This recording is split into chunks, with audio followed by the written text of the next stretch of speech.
You need to apologise to her because you're being very annoying. Also to me.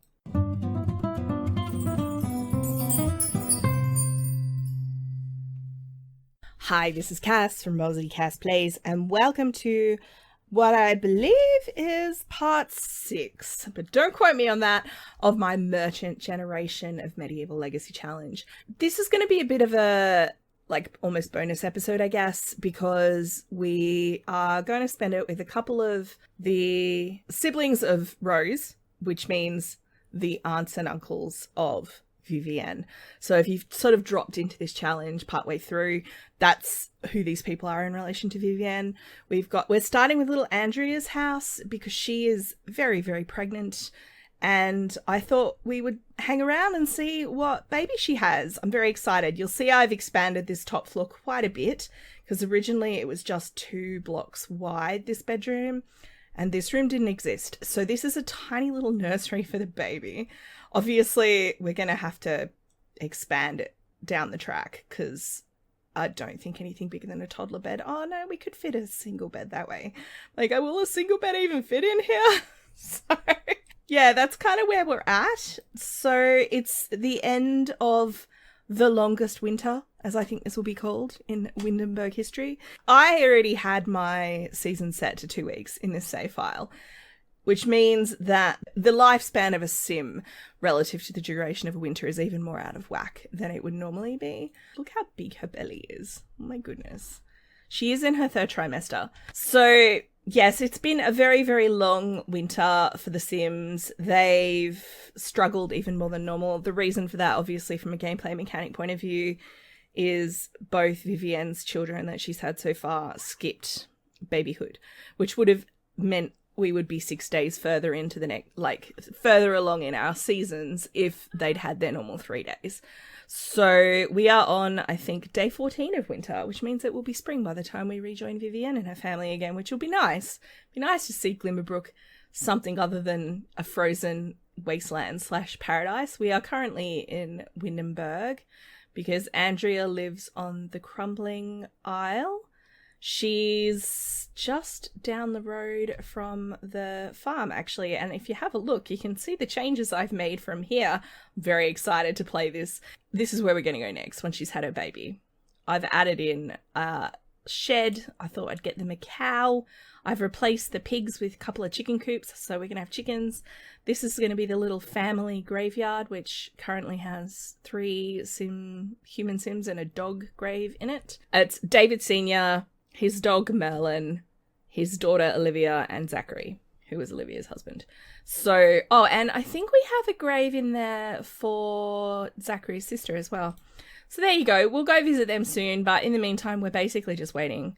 Now, little Rebecca, I don't know if you guys have actually seen her since she became a child. I'll just have her put some clothes on because it is very, very cold. So I'll just get her into her winter wear and you can just take a look at her. I think she's beautiful. She's got her daddy's hair, which love that for her. But this is little Rebecca. I think she's probably a little bit anxious about the idea of being an older sister. I think she'd be ready for it. But the thing is that one of the kind of harsh realities of this family's situation is that these guys are actually, they'd be middle age, especially for this time. If they were older, if they were living in a more modern time, I'd actually say they probably were pregnant via IVF because she's at least late 30s now, if not 40s. It's very surprising she's pregnant, but I had decided that they needed to have one more baby.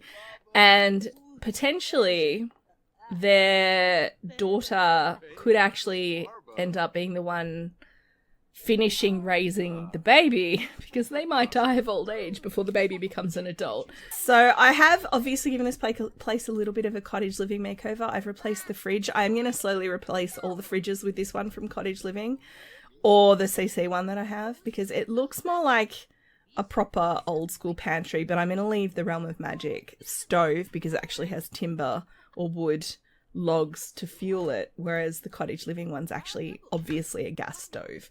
Yeah, I'm quite loving how this is actually coming along for these guys. I think it's a cute little house.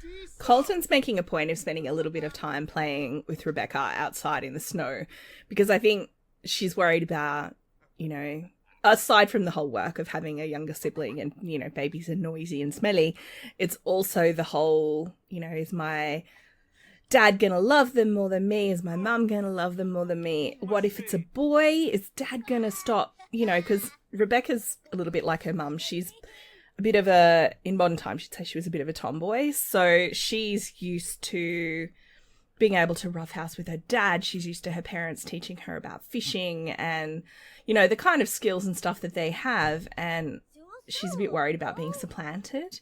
They've come fishing, you guys, all three of them. I thought this was very cute because, you know, Andrea's actually, she's in the fishing career because it was the closest I get to deckhand on a sailing ship. I think I've mentioned this before.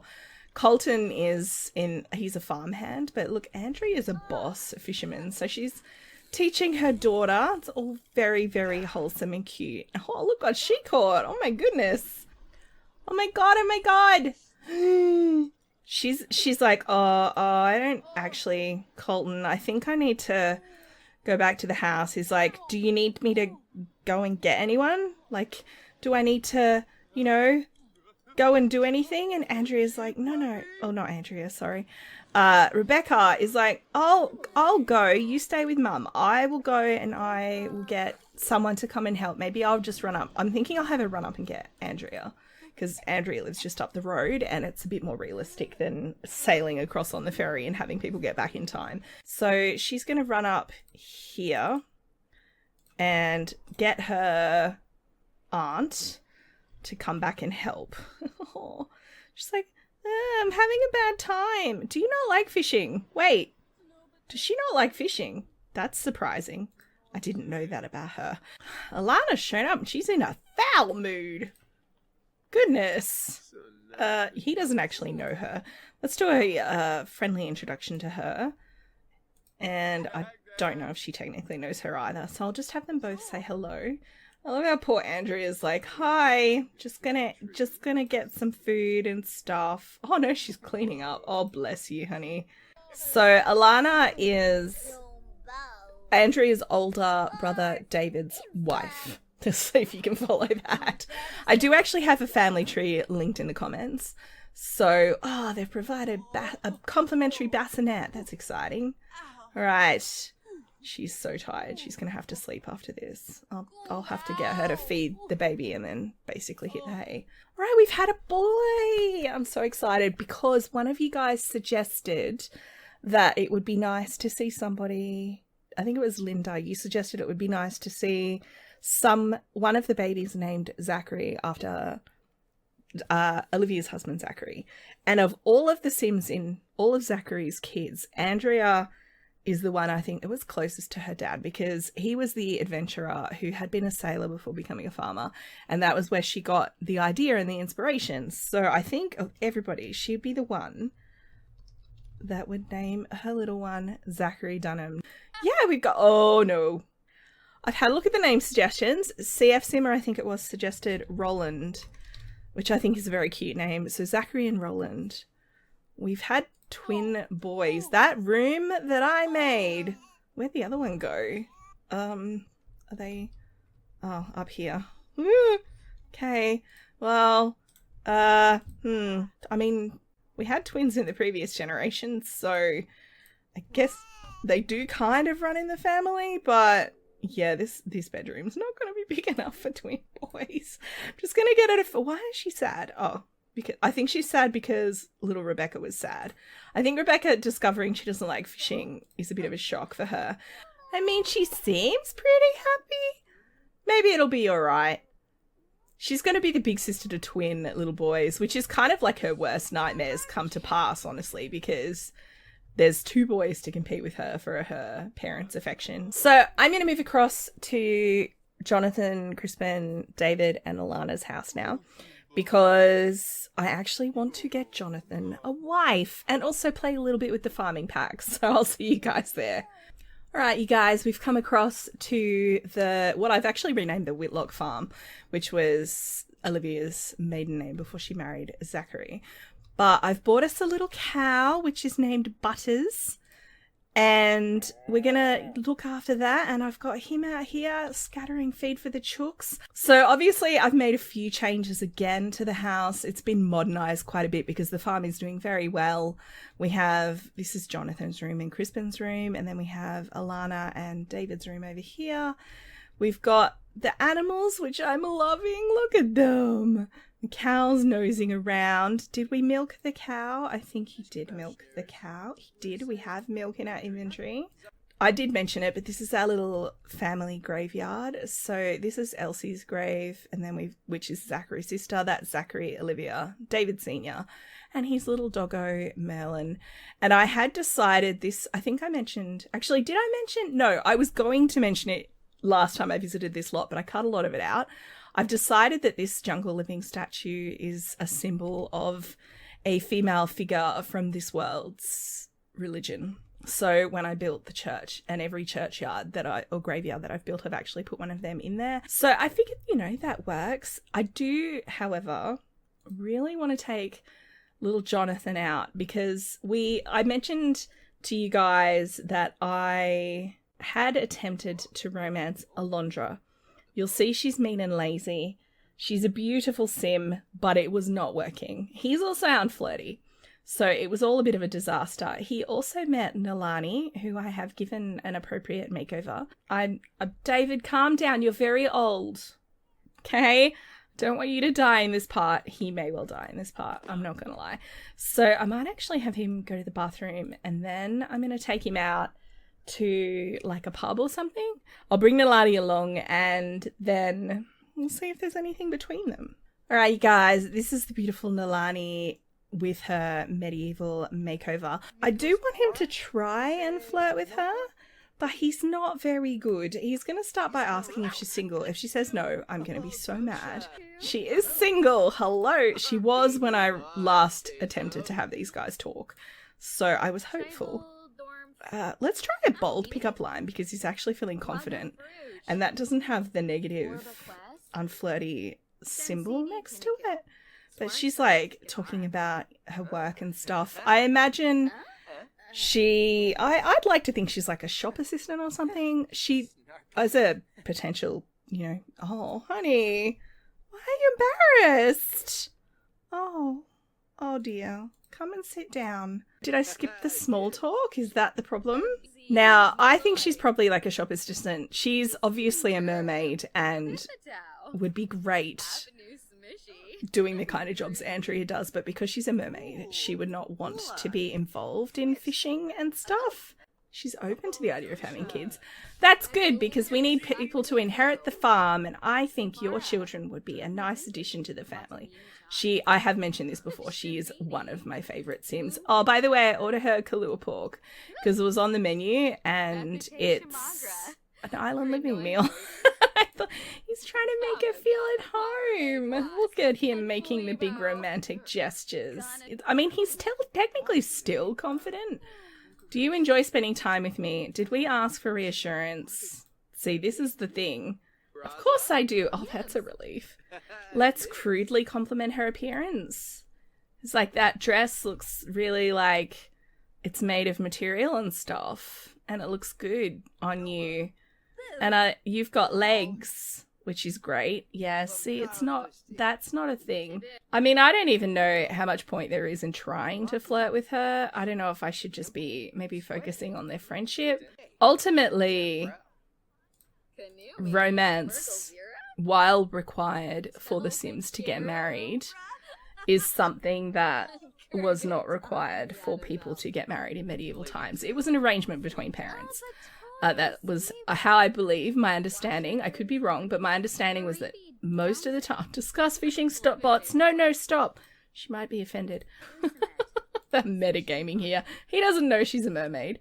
No thankton plankton. Genevieve does not like fishing. Why is Genevieve not at home in bed? While I need them to have romance to get them married in the game, it's actually his lack of romance wouldn't prevent him getting married. David would talk to Nalani's parents and arrange for it to happen. You know what I mean?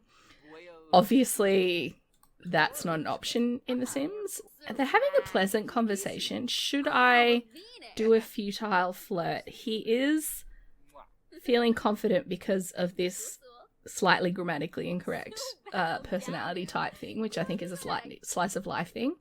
No shade, it's a mod. If EA had a sentence that said "I seen," I would totally judge them, but it's fine. He's feeling unsure. Oh, baby. Oh, dear. We seem to have lost her interest. But I do want these guys to get married, and I think if I have to, I will cheat their romance up, which is a horrible thing to say, but because, like I said, because they, in medieval times, don't need to be romantically inclined towards one another to get married, but I need them to be, and I would like them to get married. So maybe I, in this case, am David and Alana making that decision for him. Maybe this has already been arranged and he's out trying to make a good impression on her prior to their betrothal. And they sing as, when I focus on just friendly interactions, they're actually getting on really well. She dislikes retro music. Well, that's fair because it hasn't been invented yet. Which is funny because it's called retro. I wonder what retro music would be in medieval times. Like, it'd be choral choirs or something. Yeah, he tried to flirt again and she was like, stop doing that. Just stop. And he's like, oh, but I thought this was what I was meant to do. I thought I was meant to... Oh. If I could control her, it would be a lot easier. See, if I go control...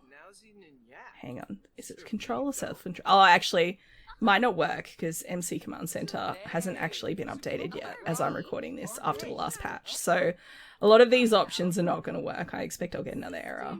Flirty disaster from an unflirty sim making an unsuccessful romance attempt. It's just not his style.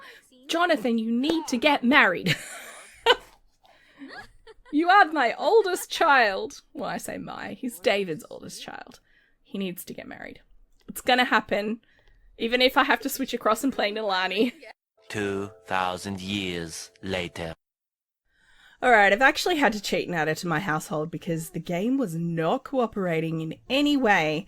It's the next day and she's just arrived to sort of introduce herself. I guess if this is an arranged marriage, she should really be knowing these people already. Oh, she already knows Alana. Maybe Alana's the one teeing it up. Where's David? He's in here. He just made bangers and mash. This is a new meal that came with cottage living and it looks delicious.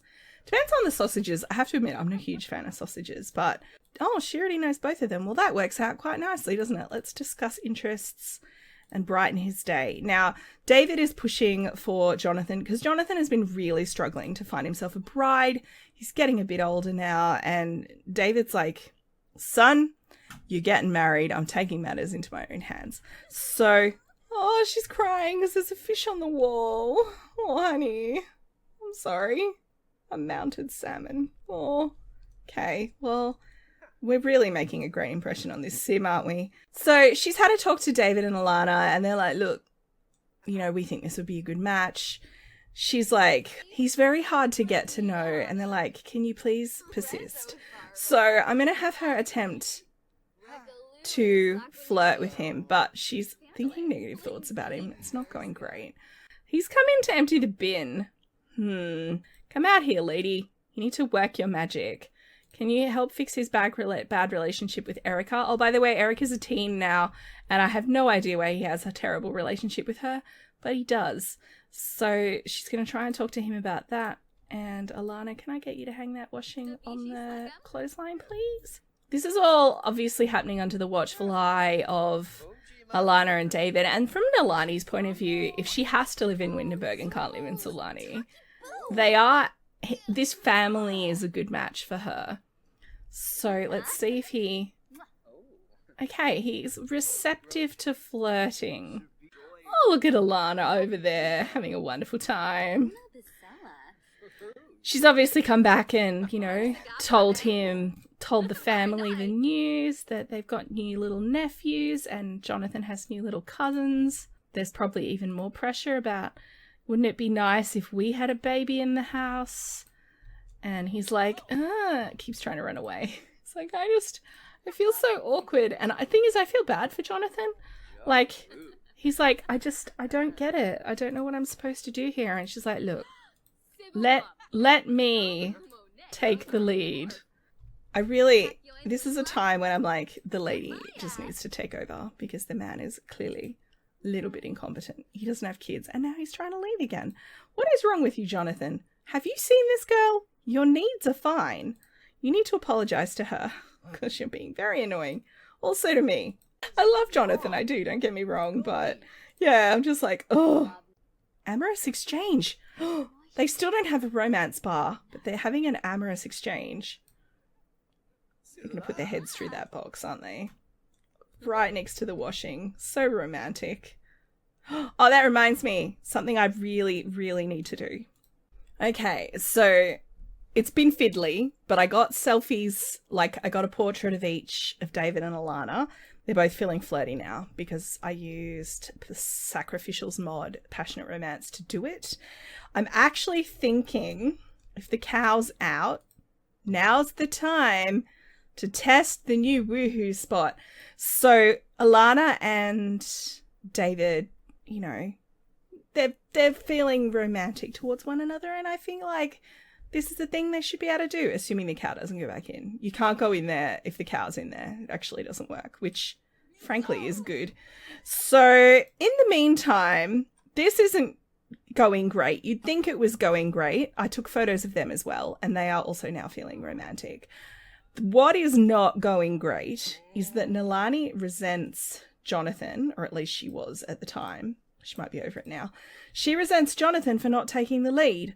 She's developed a festering grudge against him. I don't know why. Genuinely, I have no idea. So she's, you know, they've had a bit of progress in their romance, but she is mad at him because she's having to take the lead. And this is not how she thought her romance with someone would go. She thought, you know, he'd sweep her off her feet, and she's like, I like him as a human, but why am I having to do all the work? Also, it is bothering me that Crispin's taken this moment to come and talk to the cow. Look, the hay makes a little love heart, you guys. I mean, they're sitting here talking to each other. They're feeling romantic. I'm going to attempt to have him flirt with her again. A futile flirt, and also apologize for whatever you've done. But I actually want them to get engaged. We'll do the wedding in a future part. But I am again going to have her... They're at the point now where they can try for baby. I did have them first kiss while I was trying to get photos of them. There's no ask to be, like, in a relationship. What's going on? So they can try for baby, but he can't ask her to be his girlfriend, which means he can't propose to her. Okay. The game won't let me get them to even be a couple. And what I'm going to do is I'm actually going to figure it out off screen because I've spent quite a while now. Look, there's swans in the background. I think I'm going to have them get betrothed. I'd like to ideally be able to have them get married on camera. But the issue is going to be if it won't, because there's no way I can think of with a mod that I can make them be just engaged but not married. So I may actually have to set their status to being a spouse in Cass. It's not quite what I was hoping for, but, you know, we have baby chickens in a chook shed now, so that part went well. She's such a pretty sim, and she's going to make beautiful babies. As for Crispin, the parents aren't putting the same kind of pressure on him to get married, even though the boys are twins, I have to say. Because he isn't the heir. I'm going to actually have Jonathan, for his new betrothed, I'm actually going to have him get rid of the fish on the wall. I have to admit, I'm surprised David is still around because his age has been bubbling away the whole time I've been recording this, and I fully thought he was going to be no more. It's one of the reasons why I wanted to get a photo of him so fast, and it's one of the reasons why I wanted him and Alana to woohoo in the chook shed. Now, like I said for Crispin, he's not getting that same pressure to get married, and all the chooks are like off to visit the graveyard. I don't want to know what that's about. I don't know. I was thinking with Crispin, because let's have a look at his traits real quick. He's mean, outgoing, and loves the outdoors. He would have actually been a much easier sim to get romanced especially because he's got the lover trait from Slice of Life and everything. But I actually was thinking with him, he might make a good woodcutter. Rather than being a farmer and staying here, I might actually move him out and have him become a woodcutter. Like, he lives in the forest and, like, you know, cuts down trees and supplies timber and that kind of thing. Maybe he'll be the grizzled old huntsman that lives in the forest. I feel like that would suit him. I just don't know what career to put him on to make that work. So let me know what you think. The brothers are having a nice chat now, and Crispin's like, why don't you just get down on one knee, offer her a rose, tell her she's beautiful because she is. And Jonathan's like, it's not that easy for me. So I do feel very bad for him. Crispin's being mean. He's making fun of him. Like, dude, do you want me to show you how it's done? And Jonathan is feeling very insecure about his twin brother's romantic capabilities. And he's like, no. It's like, don't romance my future wife. She'll like you more than me. I genuinely think that's a problem. And I think this is an issue between these boys. And I think if Crispin stays in this house long term, Nalani is going to be a problem between them. I don't know. Crispin's mean. And Jonathan's not very good at romancing his wife. She has a grudge against, or future wife, because she has a grudge against him already. You know, I'm just saying, I could see potential for problems here. And maybe it's best if Crispin moves out and lives in the forest. Anyway, if you've enjoyed, please like and subscribe. You know the drill. Don't forget to wash your hands, and I will catch you next time. Thanks for watching.